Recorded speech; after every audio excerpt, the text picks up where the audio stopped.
We all know the phrase, with great power comes great responsibility. Thanks, Uncle Ben. But how much power is too much power? Well, that's a question everybody's been asking this one guy.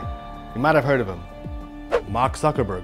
Well, this week he's finally starting to exercise his supreme command and succumbing to the immense pressure from nearly everybody to finally clean up his website from fake news. First on the chopping block was tinfoil enthusiast and Donald Trump whisperer Alex Jones. I will be, you know what? I will go to hell. Sounds good, right? I'm not so sure. This is Buzz. Let's go. No one man should have all that power. The clock's ticking, I just count the hours. Back in April, Facebook put out a video that not everybody was expecting. We came here for the friends. And we got to know the friends of our friends. But then something happened. We had to deal with spam, clickbait, fake news, and data misuse. That's going to change. Remember this? This was basically Facebook's attempt to alleviate all of our anxieties once we found out that a UK company could buy up all of our data and then use it to manipulate our political views. That company was Cambridge Analytica, and that's exactly what it was doing. It put together the intimate profiles of more than 50 million US voters and then used it to help get Donald Trump into office. Allegedly. It was only the latest scandal to hit the social media giant over the last wee while. If you cast your mind back with me, we also found out that Facebook was selling all of our personal data to advertisers. That's basically how it makes money. It was also following everything that we were doing outside of Facebook, every website we visited, every video we clicked on, and using it to mine for more data. There was also the small detail about how Russian fake news groups were buying out hundreds of million dollars worth of ad space on Facebook to push out fake campaign material in what will soon to be known as the beginning of the end, aka the 2016 US election. So this has all been going on for a long time, right? This is basically how Facebook was designed. So why the sudden change of heart? Well, back in April after the Cambridge Analytica scandal, Marky Mark was practically dragged through the US Senate about why all of this was happening and why his company did nothing to stop it. Why should we trust I believe you have all the talent. My question is whether you have all the American will. consumers?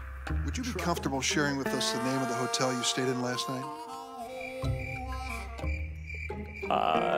No. There have been reports that Facebook can track a user's internet browsing. What is activity. Facebook doing to prevent foreign actors from interfering in U.S. elections? Okay, so these were the highlights. There was also a lot of confused elderly senators who clearly didn't know how Facebook worked. Let's say I'm emailing about Black Panther within WhatsApp. Do I get a WhatsApp? Do I get a Black Panther banner ad? How do you sustain a business model in which users don't pay for your service?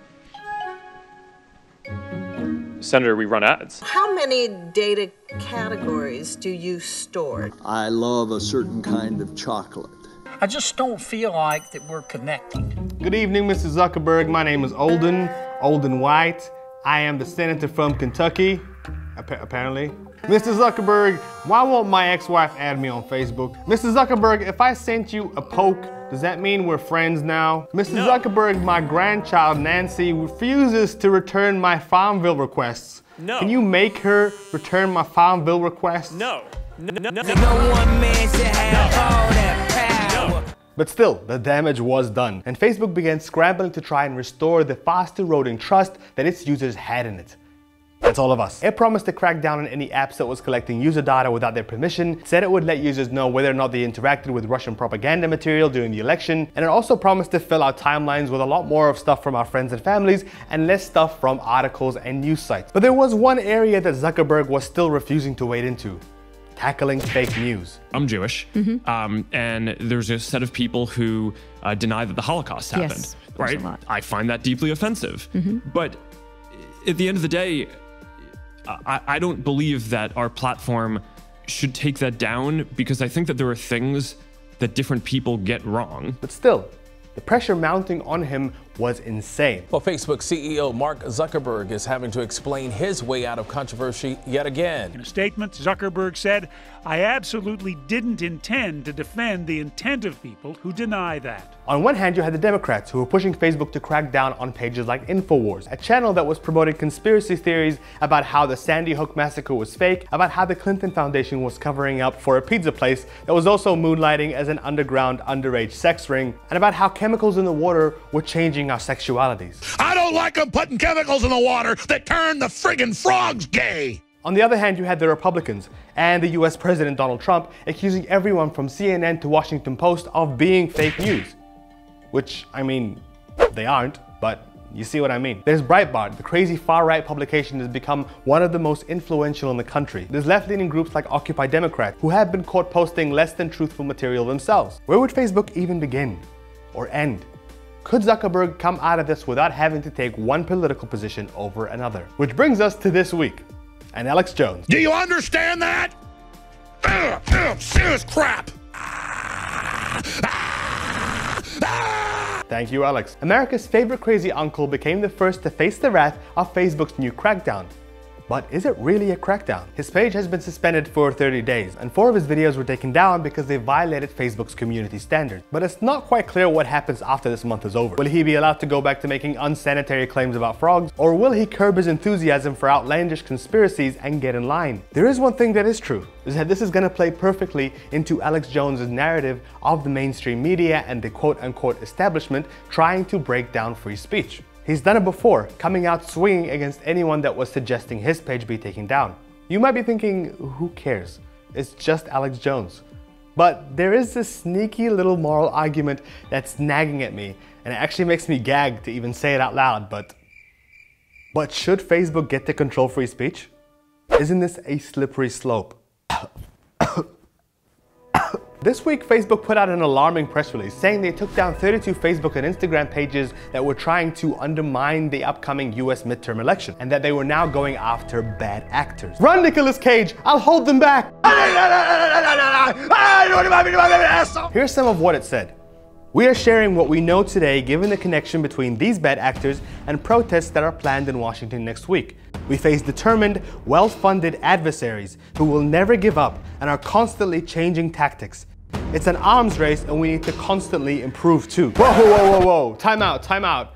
Adversaries? Arms race? Isn't this all getting a little dramatic? It's not what they did that I have a problem with, being more proactive about people abusing their platform, but it's the language. It's starting to get a wee bit hysterical, yeah? And I get it, US politics is kind of in a crazy place right now, and everybody is yelling at each other and at the world, and anti-Russian paranoia is reaching Cold War levels. But should Facebook, a social media with over 2 billion users, be captive to that environment? What about the rest of us who aren't American? Why are we being dragged into this mess, when all we wanted to do was send each other birthday messages and stalk our old crushes from high school? In reality, there's a lot more going on than just American politics. Activists and NGOs in Myanmar have accused Facebook of failing to control the hate speech that's fueled the ethnic cleansing of the Rohingya minority. UN investigators said the platform had morphed into a beast in the country. It's something that also came up during the Senate hearing in April. Senator, what's happening in Myanmar is a terrible tragedy, and we need to do more. We all agree with that. Okay.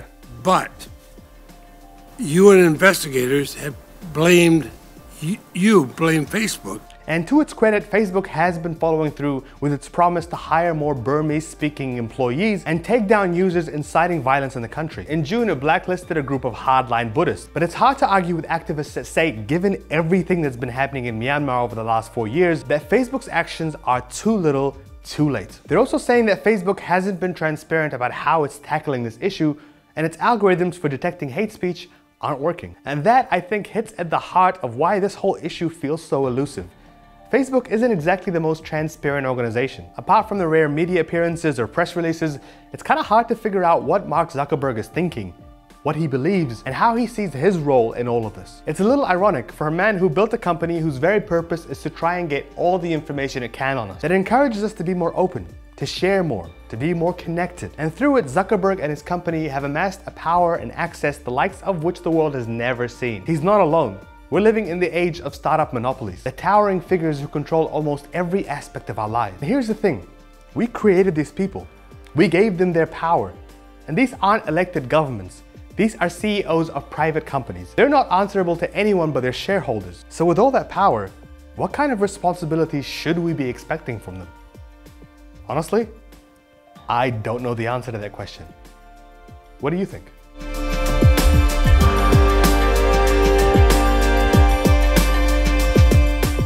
Mrs. Zuckerberg, if I share a video of a cat on my timeline, will my cousin Francine see it? Mrs. Zuckerberg, can Facebook fix my marriage? Mrs. Zuckerberg, where did my dog Snappy go? Mrs. Zuckerberg, when is the next Candy Crush update coming through? Mrs. Zuckerberg, can you please like and subscribe my video? Please? Mrs. Zuckerberg?